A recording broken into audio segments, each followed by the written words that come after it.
Hi, it's Amy at Blue Bonnet Design. Today we're going to paint a pumpkin together. I picked up this cream colored one at the craft store. They had many different colors there. You could also use a real pumpkin if you wanted. I like these ones because they can last from year to year and I can bring them back out. If there's not a color that you like starting at the craft store when you go to pick one up, you could certainly start with a base coat of acrylic paint and go any color you want. Last year my daughter wanted a pink one, so that's what she got, but we're going to use a cream one today, and we're going to use paint markers to do it, so let's go ahead and get started. I went ahead and sketched out my words that I want to write on the pumpkin with a pencil, and I'll go back and erase those when we're done. And today we are going to use the DecoColor opaque paint markers by Marvy Uchida. These are an oil-based paint marker, which I like because then I can leave this pumpkin outside in the rain or the snow. Yes, I've had snow on Halloween before.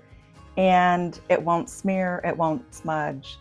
The color will stay nicely. So I have a few different markers here. I've got a pad to get them started on, and I'm going to do my lettering in blue today. If you haven't used your markers, you want to shake them up nicely first and dab your nib a few times to get your paint flowing, and then we will go ahead and get started. And what I like to do is do my cursive lettering first, so that I can come back and fill in the gaps with my print letters. And to do what I call foligraphy, I take a marker or a pen and I write out what I want in cursive, and then I come back and I double up and thicken my downstrokes, make it look like foligraphy, but it's not. So that's what we call foligraphy. I'm gonna come back here and thicken all these up nicely and finish up our lettering here. I like this blue one. I thought it went nicely with fall colors. I love a good navy in the fall. There's my cursive word. I like to come back in with my other words after. I'm gonna do happy, and we're gonna say happy fall, y'all. I grew up in Texas saying y'all, and I spent about 12 years in Chicago where they made fun of me for saying y'all. And now I am back in the South a little bit. I'm in Tennessee now.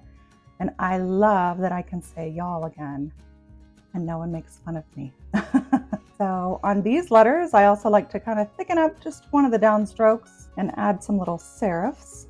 That's what those little lines on the top and bottom are. And then we're gonna write y'all down here because we are back in the South. Happy fall, y'all. And these markers are so nice and smooth. Happy fall, y'all. So I'm gonna come back in now with some colors, and I'm gonna add some fall mums because that's what I like to buy at my house during the fall, and I'm just gonna make petal after petal after petal.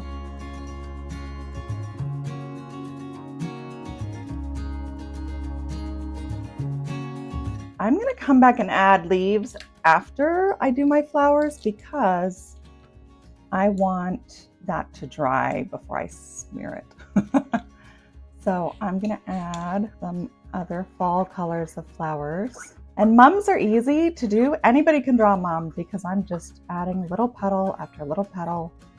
There's nothing complicated required to draw a mum. I promise anybody can do it. Just try it.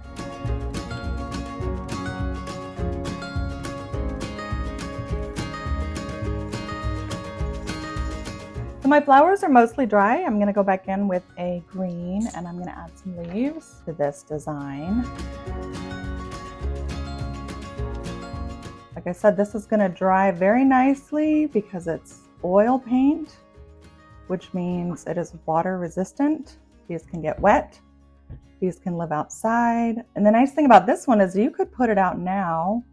You could leave it out for Halloween, and you could leave it out for Thanksgiving and through November, really. Here's our completed pumpkin. I'm gonna come back in real quick with just a fine line DecoColor white and add a few accents to those letters just because I like the way it will make them pop. So here's our finished pumpkin, ready for fall, ready for your porch or your table, wherever you'd like to decorate. I hope you learned something new and I hope you try it out.